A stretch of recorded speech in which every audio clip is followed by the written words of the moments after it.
Hello बच्चों, आइए इस प्रश्न को देखते हैं। विस्तृत रूप से स्वीकृत तरल मौजिक प्रारूप के अनुसार कोशिका कलाएं अर्धद्रवित होती हैं, जहां लिपिड्स व एकीकृत प्रोटीन अनियमित रूप से विस्तृत हो सकती हैं। वर्तमान समय में इस प्रारूप में कई परिवर्तन किए गए हैं। इस संबंध में कौन सा वक्तव्य गलत है? विकल्प ए, कोशिका कलाओं में प्रोटीन लिपिड द्विस्तर में परिवहन कर सकती हैं। विकल्प बी, लिपिड द्विस्तर में प्रोटीन फ्लिप फ्लॉप गति कर सकती हैं। विकल्प सी, प्रोटीन कला के कुछ निश्चित क्षेत्रों में ही होती है। या विकल्प डी, अनेक प्रोटीन लिपिड द्विस्तर में पूर्ण रूप से धसी हुई रहती हैं। इस प्रश्न की जो मुख्य अवधारणा वह है तरल मोज़ेक मॉडल।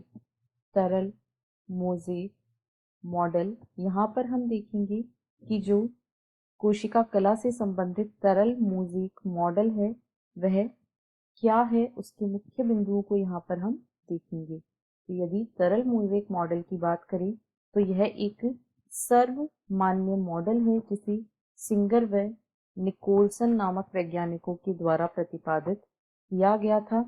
सिंगर तथा निकोलसन ने इसे दिया था और यदि इसकी बात करें तो इनके अनुसार जो लिपिड होते हैं वे झिल्ली में द्विस्तर में पाए जाते हैं।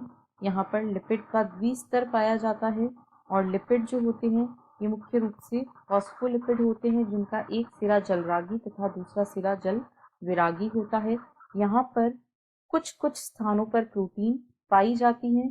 प्रोटीन या तो पूर्ण रूप से धसी हुई हो सकती हैं या वे आंशिक रूप से धसी हुई हो सकती है या परिधीय भी हो सकती हैं। यानी मुख्य संरचना जो होती है झिल्ली जो होती है वह मुख्य रूप से लिपिड की बनी होती है। वह मुख्य रूप से लिपिड द्विस्तर की बनी होती है। लिपिड द्विस्तर की बनी होती है और कुछ सीमित क्षेत्रों में या कुछ निश्चित क्षेत्रों में यहाँ पर प्रोटीन भी पाई जाती है। ये प्रोटीन जो होती हैं वे परिधीय भी हो सकती हैं और आंतरिक भी हो सकती हैं, आंशिक रूप से या पूर्ण रूप से धसी हुई भी हो सकती हैं।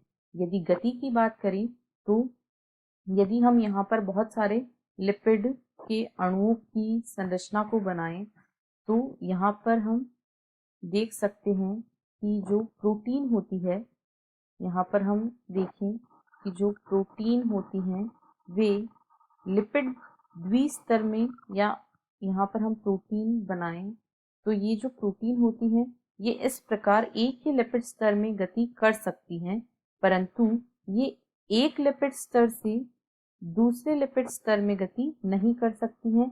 इस प्रकार की जो गति होती है उसे फ्लिप फ्लॉप गति कहा जाता है। तो हम यह कह सकते हैं कि प्रोटीन जो होती हैं वे फ्लिप फ्लॉप गति प्रदर्शित नहीं करती हैं। अब यदि हम दिए गए कथनों को देखें तो ए में कहा गया है कोशिका कलाओं में प्रोटीन लिपिड द्विपरत में परिवहन कर सकती है, तो यह सही है। ये लिपिड की जो द्विपरत होती है उसमें परिवहन कर सकती हैं। बी में कहा गया है लिपिड द्विपरत में प्रोटीन फ्लिप फ्लॉप गति कर सकती हैं, तो प्रोटीन में फ्लिप फ्लॉप गति नहीं होती है, यह गलत है। सी में कहा गया है प्रोटीन कला के कुछ निश्चित क्षेत्रों में ही होती हैं, यह बिल्कुल सही है। और डी में कहा गया है अनेक प्रोटीन लिपिड द्विपरत में पूर्ण रूप से धसी हुई रहती हैं, तो यह भी बिल्कुल सही है। यानी केवल कथन बी गलत है, इसलिए विकल्प बी इस प्रश्न का सही उत्तर है। आशा है आपको प्रश्न समझ आया होगा। धन्यवाद।